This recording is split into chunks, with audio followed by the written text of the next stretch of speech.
Hallo ihr Lieben, herzlich willkommen bei uns im Garten Gemüsekiosk. Wir sind im Juli, Ende Juli. Wie wir ja wissen, der Sommer ist bisher abwechslungsreich, aber eher ein bisschen kühler als erwartet. Ab und zu wird es noch mal heiß, aber ich stehe auch heute hier mit einem Jäckchen, also so ganz so warm ist es nicht. Wir gehen zusammen durch den Garten, schauen mal, welche Pflanzen sich so richtig wohlfühlen und gut wachsen und welche vielleicht eher nicht. Ich wünsche euch viel Spaß.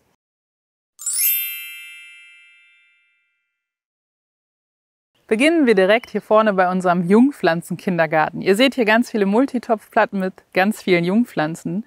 Wir haben verschiedene Herbstsalate nochmal ausgesät. Verschiedene Sorten sind jetzt dabei, die wir testen möchten. Wir möchten unser Sortiment erweitern, bunt halten, auch für die alten Hasen. Immer mal wieder was Neues dabei ist. Es gibt einfach so viele spannende Gemüsesorten. Das ist toll. Und hier im hinteren Bereich seht ihr grünes Gekräusel. Das ist der Grünkohl, aber wir haben auch noch andere Kohlpflanzen dabei. Zum Beispiel Chinakohl ist jetzt auch noch eine gute Zeit, den auszusehen. Unsere Pflanzen sehen jetzt hier nicht alle so super aus. Der Erdfloh ärgert uns ein bisschen, deswegen sind sie etwas durchlöchert. Unsere Maßnahme ist jetzt, dass wir mit unserem Pflanzenfit aus unserem Sortiment hier arbeiten. Das ist ja so ein Knoblauch-Chili-Sud, Extrakt mit effektiven Mikroorganismen. Das klappt soweit auch ganz gut. Allerdings müssen wir dran denken, bei diesem Sommer, immer wenn es regnet, wir müssen dann hinterher nochmal nacharbeiten. Klappt aber soweit erstmal ganz gut. Jetzt mitten im Sommer könnte man meinen, es ist für die Aussaaten noch zu spät, aber tatsächlich ist jetzt noch eine Menge möglich. Wir haben ja letztens zusammen den Radicchio ausgesät, den seht ihr jetzt hier, oder eben auch den Basilikum, die Platte steht auch hier vorne. Es geht aber noch eine Menge mehr. Wir haben eine ganze Playlist zu Aussaaten gemacht, die findet ihr bei uns hier auf YouTube. Wir haben aber auch eine eigene Box zusammengestellt, die Juli-Box, die verlinken wir euch in der Videobeschreibung. Da könnt ihr auch noch mal gucken, was jetzt gut auszusehen ist. Wichtig und als Tipp, nicht nur Möhren können wir jetzt noch mal gut aussehen, sondern wer Fenchel mag, der kann jetzt noch mal zu den Aussaaten greifen. Also nicht nur im Frühjahr, sondern auch im Herbst können wir Fenchel wunderbar jetzt eben aussehen. Und wenn wir hier auf den ganzen Platten mal schauen, dann seht ihr auch, was vom Weiten aussieht wie Schnittlauch. Das ist unser Winterporree. Der muss jetzt zackig noch ins Beet. Und das ist jetzt für mich auch die Überleitung. Wir gehen jetzt weiter zusammen ins Beet. Hier im großen Gemüsegarten ist richtig was los. Seht euch mal die Racker an. Das sind unsere Küken, beziehungsweise sind ja jetzt schon ziemlich groß geworden. Das sind Brahma. Und jetzt kann man sich denken, mitten im Sommer, bei euch laufen die Hühner frei rum. Es sind tatsächlich nur Schwarzer Blitz, also die Mama oder die Ziehmama und unsere Brahma-Küken oder großen Küken, die machen nicht wirklich was kaputt. Also wenn wir jetzt im August noch mal sehen und wir dann kleine Keimlinge haben, das müssen wir dann wahrscheinlich aussperren oder mal gucken, wie das mit denen klappt. Aber im Moment benehmen die sich super. Die essen eher die alten Blätter, Kohlreste, knabbern rum, scharren unter den Pflanzen, machen also auch eine Beikrautregulierung, helfen uns. Und solange die sich so gut benehmen, dürfen die hier auch frei im Garten rumwandern. Und es ist auch richtig schön, wenn man im Garten arbeitet und werkelt und zwischendurch kommt so ein Huhn vorbei. Das ist schon echt nett. Vielleicht erinnert ihr euch daran, wir haben ja in einem Video in den Gartenarbeiten zusammen hier gearbeitet und jetzt sind unsere Stangenbohnen schon so groß geworden, die haben sich richtig gut gemacht. Schaut mal, die winden sich von alleine um diese Gitter hier rum, um diese Matten. Das klappt ganz wunderbar. Hier ist auch richtig was los, ganz viele Hummeln. Hier vorne haben wir die Feuerbohne und im hinteren Bereich haben wir die blaue Stangenbohne aus unserem Sortiment. Eine Reihe weiter haben wir unsere Trockenbohnen stehen. Die sehen etwas mitgenommen aus. Da war das Wetter nicht so zuträglich, vielleicht ein bisschen zu nass oder auch zu kalt. Es sieht aus, als haben sie so ein bisschen Pilzbefall. Aber insgesamt sehen die Pflanzen sehr gut aus. Es sind viele Früchte dran. Also denke ich mal nicht, dass es einen großen Ernteausfall gibt. Da machen wir jetzt gar nichts, da warten wir ab. Und wieder ein weiter haben wir, ihr seht schon, ganz viele Dillpflanzen stehen. Und ich bin so froh, der Dill ist dieses Jahr so gut gewachsen. Wichtig war wirklich, das Beikraut von Anfang an fernzuhalten, dass er Platz hat, sich zu entwickeln. Wir haben den auch schon 2-3 Mal gestutzt und leicht geschnitten, denn, wie ihr wahrscheinlich auf Instagram schon gesehen habt, bei uns ist ja Einkochpartyzeit, beziehungsweise wir machen auch ganz gerne Salzgurken. Im Moment ist Hochsaison für den Bereich der Gurken. Also alle 1-2 Tage durchernten und dann auch direkt verarbeiten. Zwischen dem prachtvollen Dill wachsen an den Gittern auch noch Gurken. Zum einen sind es unsere Salatgurken, die ihr kennt, und zum anderen ist es auch noch so ein Versuch dabei. Schaut mal hier, obwohl es recht kühl ist, wächst sie hier draußen auch ganz wunderbar. Im Gewächshaus haben wir sie auch stehen, aber da erzähle ich mal noch nicht mehr dazu. Es kann ruhig noch ein bisschen spannend bleiben. Direkt daneben seht ihr hier so Gitter, das ist nicht irgendwie ein Laufdurchgang, sondern hinten abgeräumt, hier vorne wieder aufgebaut. Karlchen kräht. Wir haben hier Gitter stehen, denn es ist noch nicht zu spät. Wir können bis Ende Juli noch wunderbar Erbsen und eben auch Zuckerschoten aussehen. Und das haben wir vor. Die versetzte Aussaat, versetzte Ernte ist ja ein Ding, was wir seit Jahren schon super gerne machen, was sich echt bewährt, was sich lohnt, was ich auch euch ans Herz legen möchte. Also hier kommen nochmal Zuckererbsen, also Zuckerschoten und Markerbsen daran. Die dürfen hier wachsen. Und daneben am Ende der Parzelle, der ersten Parzelle, seht ihr, da sind Samenträger schon da vom Salat. Das macht sich auch ganz gut. Schauen wir weiter in die nächste Parzelle. Zu Beginn der zweiten Parzelle seht ihr hier ja ziemlich schrecklich aussehende Kohlpflanzen, könnte man sagen. Wir lassen sie aber noch stehen. Es ist so ein bisschen Abenteuerspielplatz auch für die Hühner. Wir haben schon reichlich geerntet. Hier war Brokkoli drin, viel Brokkoli. Wir haben da die Hauptknospe und auch viele Seitenröschen schon geerntet. Jetzt ist er nicht mehr so schön. Das Wetter fehlt einfach, die Sommertage. Wenn da das ein oder andere Röschen noch nachwächst, dann werden wir das snacken. Aber ansonsten ist das Spielplatz für die Hühner. Wir hatten hier auch Blumenkohl dabei. Wir haben noch 2 Spitzkohlpflanzen hier stehen. Die kommen jetzt auch bald in die Küche. Es war richtig viel toller Spitzkohl. Wir haben neuen Brokkoli auch schon ausgesät, denn wir wollen noch mehr Brokkoli essen. Der kommt natürlich nicht als Jungpflanze hier wieder auf den Streifen. Kohl nach Kohl wollen wir vermeiden. Anschließend kommt hier der Herbstsalat hin, also die verschiedenen Herbstsalate, die wir ausgesät haben. Habt ihr vorhin ja schon gesehen. So lange bleibt es stehen. Wie gesagt, Abenteuerspielplatz für die Hühner, die ihr ja auch gerade eben gesehen habt. Direkt hier daneben an dem Gerüst sind Tomaten. Und ich bin sehr stolz auf diese Tomaten. Die sehen toll aus. Wunderbar, vital, kräftig, grün. Prima. Aber so kenne ich es auch von der Filamina, unserer Cocktailtomate. Reif sind bisher noch keine, macht aber nichts.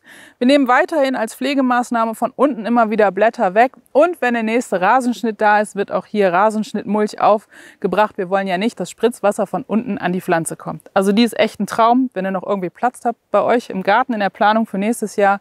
Die Cocktailtomate hier, die enttäuscht nie. Jedes Jahr macht die richtig gute Pflanzen und auch tolle Ergebnisse. Und lecker ist sie auch. Richtig süß. Im zweiten Teil von der zweiten Parzelle haben wir ganz viel Kohlpflanzen stehen. Zum Beispiel den roten Spitzkohl, das ist ein Sortenexperiment. Der schließt sich auch nach oben Stück für Stück, hat auch gar nicht so viele Löcher, sieht ganz gut aus. Hier daneben ist der Palmkohl, der hat recht viele Löcher, da ist auch wieder der Erdfloh unterwegs.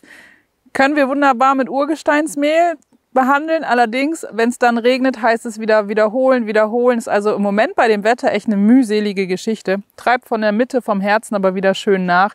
Wer hat ja noch Zeit? Warten wir es ab.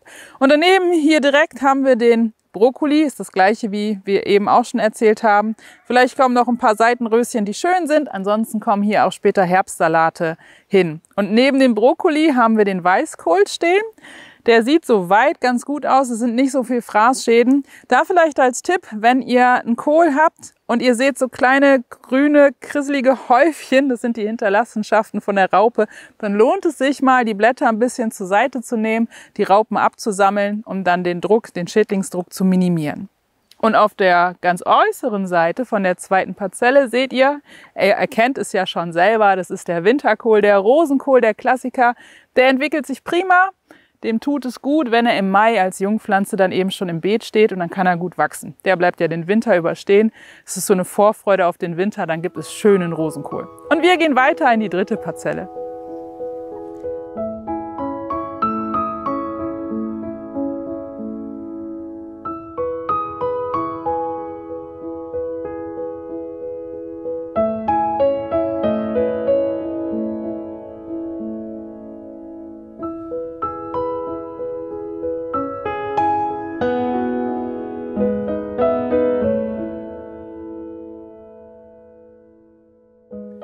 Unsere dritte Parzelle startet hier mit Zwiebeln. Wir haben in der klassischen Mischkultur Möhren und Zwiebeln.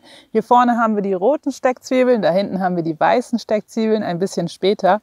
Und bei den Zwiebeln ist es ganz interessant. Die sind zu jeder Zeit essbar. Also ich kann auch ganz kleine Zwiebeln schon vor 2 Monaten oder vor 4 Wochen, ist es egal in welchem Zeitraum oder zu welchem Zeitpunkt, ich kann sie immer essen. Der klassische Erntezeitpunkt kommt dann, wenn das Laub so umknickt und welk wird. Also hier darf es ruhig noch ein bisschen dauern, noch ein bisschen warten werden wir hier, dann knicken sie um, dann sind sie erntereif. Was wichtig ist, wenn ich sie ernten möchte, ist es gut, wenn ich so eine trockene Periode erwische. Klassischerweise werden die Zwiebeln geerntet, rausgenommen, auf dem Beet liegen gelassen und dann liegen sie 2, 3 Tage da und trocknen ab. Das funktioniert aber nur, wenn das Wetter auch mitmacht und trocken ist. Und dann werden sie reingeräumt, entweder in Bündel oder in schöne Zöpfe geflochten. Falls es regnen sollte oder es eine feuchte Witterung ist, wenn ich sie ernten möchte, dann ernte ich sie einfach, nehme sie raus und lasse sie in der Scheune oder im Carport, was ich eben habe, einfach nachtrocknen. Das funktioniert wunderbar. Und die nehme ich mit in die Küche. Zwiebeln benutze ich sehr, sehr viele, brauche ich in der Küche.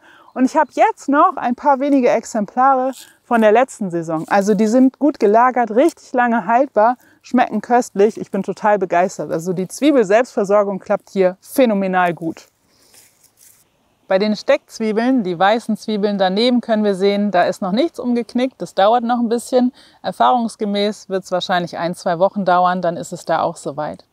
Die Möhren haben wir hier in Mischkultur. Wir haben hier unsere beiden Möhrensorten angebaut und zwischendurch ernten wir auch immer wieder Möhren, also so, dass die anderen wieder mehr Platz haben und weiter wachsen können. Bekanntes Prinzip. Das Beikraut wird von unseren Hühnern jetzt hier mit reguliert als Hilfestellung. Es ist einfach total niedlich, hier im Beet zu sitzen, sich mal die Zeit zu nehmen, auch so zwischendurch während der Arbeit und dann kommen die kleinen Racker vorbei. Das ist einfach genial, macht richtig Freude. Neben den Möhren seht ihr, das ist natürlich der Sommerporree.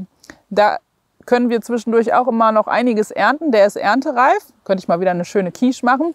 Was wir auch sehen, so die ein oder andere, aber es sind wenige, gehen in Blüte. Wenn die Blüten noch ganz jung sind, ist es so wie beim Knoblauch auch, kann ich die wunderbar abernten und in der Küche verwenden, zubereiten. Es schmeckt ganz toll, angebraten zum Beispiel.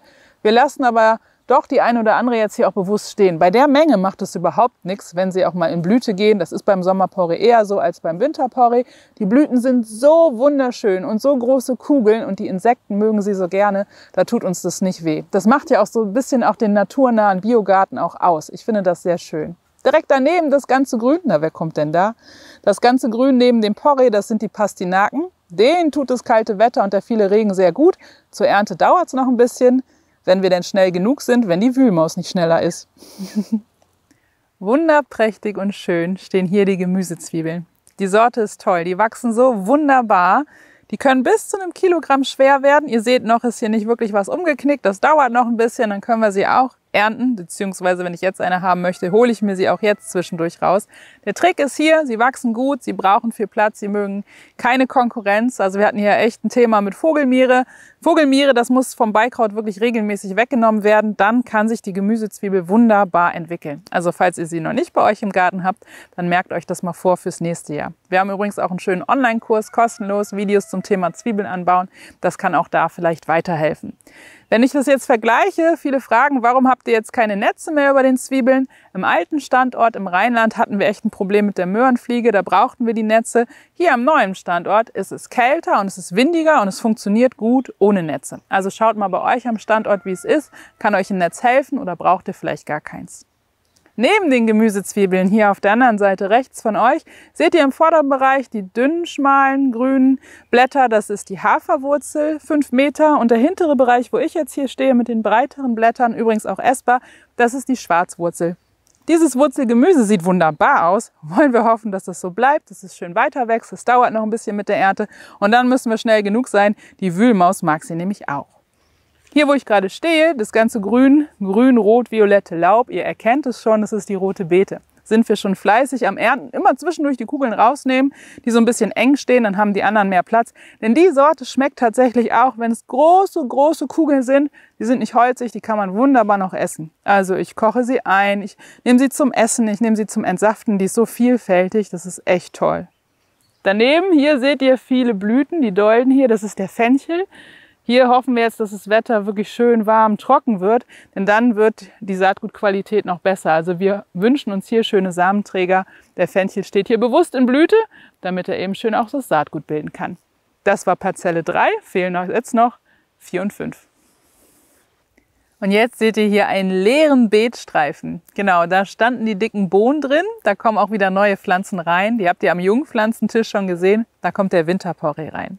Und direkt daneben haben wir hier den Knollensellerie. Letztes Jahr hat das ja nicht so gut geklappt, der ist geschossen gewesen. Diese hier wachsen ganz wunderbar. Wir haben 2 Ausfälle, da war die Wühlmaus unterwegs, jetzt ist aber Ruhe. Von daher sind wir guter Dinge, dass die Knollen weiter wachsen. Bisher sieht das richtig gut aus. Und daneben haben wir wieder Zwiebeln stehen. Die haben wir jetzt im Horst, also in der Gruppe gesetzt. Das sind unsere Saatzwiebeln. Hier hinten haben wir die weißen, die hellen, gelben und vorne sind die roten. Erfahrungsgemäß dauert es hier etwas länger, bis wir ernten können. Haben wir also wieder eine versetzte Ernte. Die lassen wir deswegen auch noch einfach länger stehen. Und direkt daneben hier, da waren letztens noch Radieschen und Spinat, wenn ihr euch erinnert. Und jetzt stehen hier schon Kartoffelpflanzen drin. Das sind die späten Kartoffeln. Haben wir hier wieder 2 reingesetzt. Die sind richtig prächtig gewachsen. Und das empfiehlt sich wirklich, wenn ihr einen Garten habt, einfach zu schauen, dass man verschiedene Sorten setzt, dass man frühe, mittlere, späte, vielleicht auch in Tonnen anbaut. Da hat man viel Vielfalt zum einen und man kann zu verschiedenen Zeitpunkten auch ernten. Das macht richtig, richtig Freude. Frische Kartoffeln schmecken natürlich einfach genial. Kann ich auch gut lagern, kann ich auch einkochen, kann man verschiedene Sachen mitmachen. Aber so die verschiedenen Erntezeitpunkte im eigenen Garten sind auch eine feine Sache. Neben den Kartoffeln seht ihr den bunten Mangold. Ist das nicht eine Pracht? Der sieht so schön aus. Der schmeckt übrigens auch sehr gut. Der heißt ja nicht umsonst auch der Spinat des Sommers. Den können wir wunderbar beernten zwischendurch. Ist eine tolle Beilage, lässt sich ganz vielfältig verarbeiten, dieses Blattgemüse. Wächst prima und hält sich lange. Direkt daneben bin ich auch sehr glücklich mit der Wurzelpetersilie. Sieht erst im ersten Blick aus wie Petersilie. Ist ja auch, der Name sagt es ja schon, Wurzelpetersilie. Bisher sieht das richtig gut aus, da freue ich mich sehr drauf. Und direkt daneben sieht es ein bisschen wüst aus, denn es liegt einfach daran, hier sind die frühen Kartoffeln drin gewesen. Die sind jetzt fast ganz abgeerntet, ein Streifen fehlt noch. Bis August werde ich das jetzt aber auch geschafft haben, dass wir den Rest da rausräumen. Ihr seht aber auch hier die Kraut- und Braunfäule bei dem Wetter, das ist kein Wunder. Haben auch viele von euch uns geschrieben. Die Ernte fällt dadurch meistens kleiner aus, die Knollen sind kleiner. Das ist dem Wetter geschuldet, von daher noch wichtiger ist der Tipp von eben, dass man verschiedene Kartoffeln anbaut. Gerade jetzt die späten Kartoffel, die Sapomira zum Beispiel, ist besonders resistent gegen diese Kraut- und Braunfäule hier. Also nutzt es ruhig, macht es vielfältig auch eben bei euch im Garten. Dann bleibt die Frage, was kommt denn danach, wenn jetzt im August hier die Kartoffeln raus sind? Dann können wir Spinat einsehen. Bei uns haben wir jetzt die Differenzierung Spinat früh, Spinat spät. Für alle, die schon länger bei uns dabei sind oder auch Saatgut gekauft haben. Wir hatten immer einen Spinat, jetzt haben wir 2. Hier kommt dann speziell der Spinat spät rein. Und eben auch Radieschen und Eiszapfen. Und dann gehen wir weiter in die nächste Parzelle. Parzelle Nummer 5, unsere letzte jetzt hier im großen Gemüsegarten. In der 5. Beetparzelle sieht es auch sehr üppig aus. Wir haben aber auch, wie ihr hier sehen könnt, leere Bereiche. Hier standen die Zuckerschoten, Salate und auch die Markerbsen. Denen hat das Wetter, das Kühle sehr gut gefallen, auch die Feuchtigkeit, also das viele Wasser. Die sind toll gewachsen, wir hatten eine richtig reiche Ernte, konnten auch teilen und weitergeben und auch einiges haltbar machen, zum Beispiel die Zuckerschoten einfrieren. Prima Geschichte. Als nächstes kommt ein Starkzehrer drauf. Wir müssen auch nicht aufdüngen, eben wegen der Vorkultur. Jetzt kommen späte Kohlsorten drauf. Also zum Beispiel der späte Blumenkohl oder Chinakohl, Kohlrabi, eben späte Kohlsorten können wir jetzt hier als Jungpflanze demnächst setzen und das werden wir auch machen. Direkt daneben das viele Grün, was ihr hier sehen könnt, das ist der Stangensellerie. Der ist dieses Jahr auch wirklich eine wahre Pracht. Sieht ganz toll aus, wächst wunderbar, schmeckt auch gut. Kann man zum Beispiel in die Gemüsepfanne geben oder entsaften oder erzählt uns doch mal, was ihr am liebsten damit macht. Schreibt mir doch gerne mal in die Kommentare, was euer Lieblingsrezept mit Stangensellerie ist. Neben dem Stangensellerie, ein bisschen weiter hinten, da seht ihr Buschbohnen und zwar ganz schön viele Buschbohnen und da ist es wirklich super wichtig, dass wir regelmäßig ernten. Also wir sehen hier jetzt sind die ersten Früchte dran, das bedeutet, wir können jetzt ernten und das machen wir wirklich alle 2-3 Tage mit dem Körbchen durchgehen. Also einer aus der Familie darf immer rein und ernten. Wir essen sie gerne, sehr gerne, wenn sie noch ein bisschen kleiner sind, ein bisschen schlanker sind. Und auch wenn man sie gerade nicht essen und zubereiten kann, die kann man prima haltbar machen. Also einfach ernten und dann schön einfrieren, schön nebeneinander, platzsparend, nehmen sie eben auch nicht so viel Raum im Froster ein. Also Buschbohnen, eine wunderbare Geschichte für die Selbstversorgung. Und wir haben sie in Gelb, in Grün und eben auch die blaue, die Zauberbohne. Also für jeden was dabei.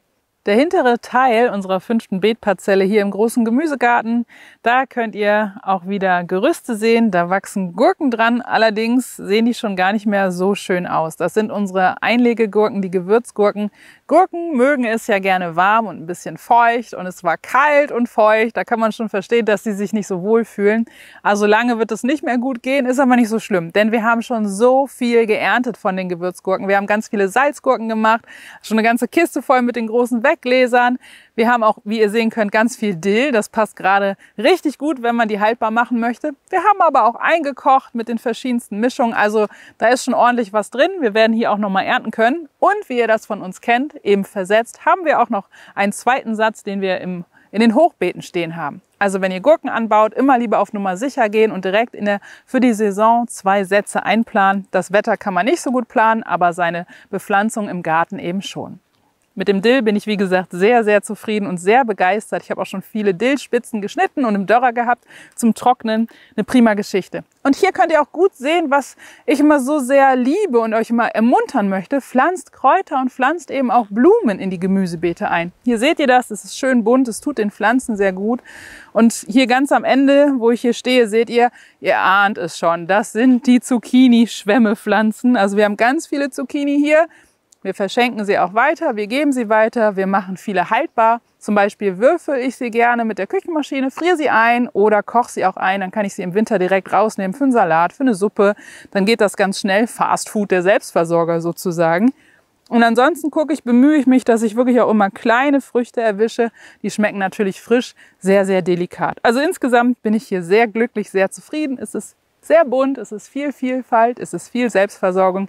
Jetzt habt ihr mal so einen Überblick bekommen über unsere Beetparzellen hier im großen Gemüsegarten. Aber das soll es nicht gewesen sein.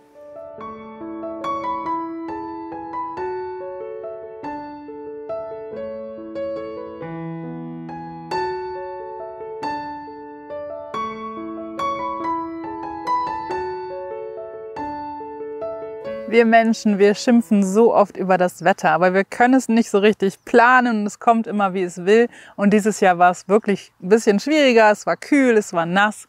Aber wo ich euch ermuntern möchte, ist Vielfalt. Vielfalt im Garten. Ihr habt das jetzt bei uns gesehen. Wir bemühen uns sehr bunt, sehr variantenreich, unseren Gemüsegarten zu gestalten und die Erntekörbchen waren voll. Ja, das ein und andere nicht so gewohnt wie sonst. Also die Gurkensaison war schneller zu Ende. Wir helfen uns mit einem zweiten Satz. Das gleiche zum Beispiel beim Brokkoli, aber auch bei den Tomaten können wir gut ernten, wenn wir die richtigen Sorten haben. Die Vielfalt lohnt sich, gerade wenn man seinen eigenen Garten so gestalten kann. Die bunte Diversität. Und auch hier, wenn wir schauen, die ganzen Blumen, die hier stehen, das war zwischendurch ein bisschen Arbeit, die Beikräuter zur Seite zu nehmen, damit die Blumen auch Platz haben, sich so schön zu entwickeln. Hier die Löwenmäulchen in der bunten, vollen Pracht. Hier waren eben noch ganz viele Bienen da, die sind jetzt schon weitergeschwirrt. Also das kommt und geht. Es macht Freude, sich hier hinzuhocken und einfach mal zu sein, zu genießen, zu beobachten. Das heißt, was ich damit sagen möchte, die ganzen Blüten tun nicht nur den Insekten gut, sondern eben auch uns, unserer Seele, unserer Stimmung. Packt auf jeden Fall Blüten mit in euren Gemüsegarten rein. Diesen Seitenstreifen in unserem großen Gemüsegarten haben wir wieder mit Blumen, mit viel Blumen und Kräuter bestückt. Letztes Jahr hatten wir es etwas enger, da hatten wir 4 Reihen. Wir haben so eine Breite von 1,5 Metern ungefähr. Dieses Jahr haben wir 3 Reihen gesetzt und ein bisschen mehr Raum gegeben. Die Pflanzen können sich prima entwickeln. Neben den bunten Löwenmäulchen, die ihr gerade eben gesehen habt, habt ihr in der Mitte hier zu sehen, das ist das Anis Yisop, eine wunderbare Teepflanze, ein ganz toller Insekt, ein Bienenmagnet. Die lilanen Blüten werden noch länger und da tummelt es sich richtig. Und hier direkt daneben wunderbar gewachsen, das ist die Bechermalve. Also das sind alles essbare Blüten bei uns aus dem Sortiment vom Saatgut, auch biologisch und samenfest, wie ihr das von uns kennt. Die sind richtig, richtig schön, die duften ganz zart. Und die können wir auch essen und die sind sehr mild im Geschmack. Also gerade für Dessert oder wenn es auf dem Kuchen sein soll oder so, dann sind diese Malven wirklich die richtige Wahl. Wir haben aber noch ein bisschen mehr und was da hinten steht, das möchte ich euch auch noch zeigen. Weiter geht es mit den Blumenbeeten. Hier zum Beispiel haben wir auch bewusst Basilikum gesetzt, also den lilanen, den violetten und den grünen, damit er hier in Blüte gehen kann für die Insekten, passend dazu. Hier daneben haben wir Oregano stehen, den schneide ich regelmäßig runter und trockne ihn als Wintervorrat. Das klappt gut und das kann ich auch nur empfehlen. Jetzt ist eine gute Zeit, um Kräuter immer wieder an trockenen, sonnigen Tagen zu schneiden und eben auch zu trocknen. Dann haben wir hier noch Tagetes stehen und einiges an Kornblumen. Dieses Kornblumenblau ist so wunderschön. Hier sind so viele Bienen drin. Das wird gut angenommen. Überhaupt der ganze Streifen voll mit Blumen. Mein Weg zum Komposthaufen, wenn ich wegbringe, das Grünzeug ist geblümt, könnte man sagen. Immer wieder eine Freude und man bleibt auch immer stehen und bummelt noch eine Runde rum. Diese hübsche hier ist die orangene Cosmea. Die haben wir hier hinten eingesetzt. Die wächst noch viel größer. Das werden hinterher so große Büsche. Hier zwischen steht gerade noch der Mohn, der wird dann hinterher nicht mehr dabei sein, bunte Mohnblumen. Und hier davor haben wir gelbe Zinien gesetzt, so ein bisschen in Sortenversuch. Und daneben seht ihr wieder Kornblumen. Weiter hinten stehen haben wir ganz viel Kamille, wie ihr sehen könnt. Könnte ich jetzt auch noch ernten, wenn ich möchte, aber ich habe den Vorrat schon voll. Daneben in der Mitte sozusagen seht ihr bunte Zinien. Und die bunten Zinien gibt es im Moment bei uns im Sortiment noch nicht, aber demnächst, ab September, denke ich mal, werden sie eine von 12 Besonderheiten sein. Vielleicht ahnt ihr schon, worauf ich hindeute. Das dauert noch ein bisschen, dann erzähle ich euch da mehr zu. Und daneben die weißen, lila, rosa und auch dunkel leuchtfarbenen Punkte. Das sind die Schmuckkörbchen. Kennt man auch unter dem Namen oder eben auch als Cosmea. Die werden auch noch ein bisschen größer, noch üppiger und das ist eine wahre Freude, da vorbeizugehen. Also mir tut das total gut. Wie ist es denn bei euch in den Gärten? Habt ihr auch dieses Jahr ganz viele Blümchen, bunte Blumen bei euch im Garten, im Gemüsegarten stehen? Schreibt mir das gerne auch mal in die Kommentare. Ihr Lieben, zu unserem Gartenrundgang in dem großen Gemüsegarten gehört natürlich noch der Bereich der Gründüngung. Die Phacelia blüht schön, aber die muss jetzt langsam wirklich runter, sonst geht die in Samen. Das will ich ja vermeiden.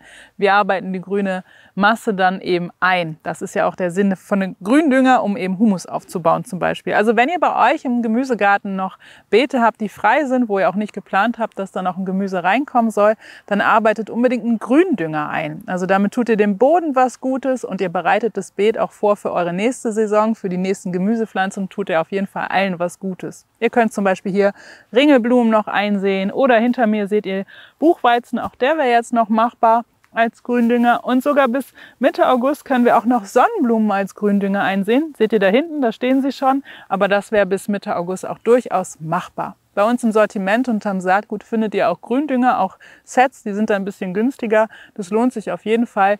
Es ist extra portioniert für den Kleingarten, denn sonst hat man so riesige Säcke, da kann man gar nicht wirklich viel mit anfangen. Und ihr seht, auch trotz oder bei diesem schlechten Wetter, biologisches, samenfestes Saatgut, das ist das, wo wir hinterstehen, was wir auch anbieten, was wir auch anbauen, was wir euch zeigen. Das funktioniert auch bei dem Wetter und wir können trotzdem noch wirklich viel ernten. Dann möchte ich noch ein Thema ansprechen. Wir haben ja letztens ein Baustellen-Update zu unseren Hofgeschichten noch online gestellt und es kamen ganz viele Fragen. Und mein Mann und ich haben uns überlegt, ob es vielleicht eine Idee wäre, ob ihr euch das wünschen würdet, wenn wir so ein FAQ vielleicht noch drehen würdet. Also wenn ihr alle Baustellenvideos gesehen habt, wenn ihr vielleicht selber so ein Projekt habt oder vorhabt, wenn ihr gerne von uns wissen möchtet, was unsere Erfahrungen sind, unsere Tipps sind oder warum wir etwas auf eine bestimmte Art und Weise gemacht haben, uns dafür entschieden haben, dann schreibt doch gerne einfach in die Kommentare, vielleicht mit dem Hashtag Baustelle oder so, eure Fragen. Dann überlegen wir mal, wenn genug zusammenkommen, ob wir da vielleicht ein separates Video drehen. Und wenn ihr sie noch nicht gesehen habt und uns jetzt noch einen Daumen nach oben gebt, wenn es euch gefallen hat, schaut hier oben mal in die Playlist mit den Hofgeschichten rein. Da sind auch die Baustellenvideos dabei von unserem Hofprojekt, was ja noch gar nicht so lange läuft und es ist schon so viel passiert.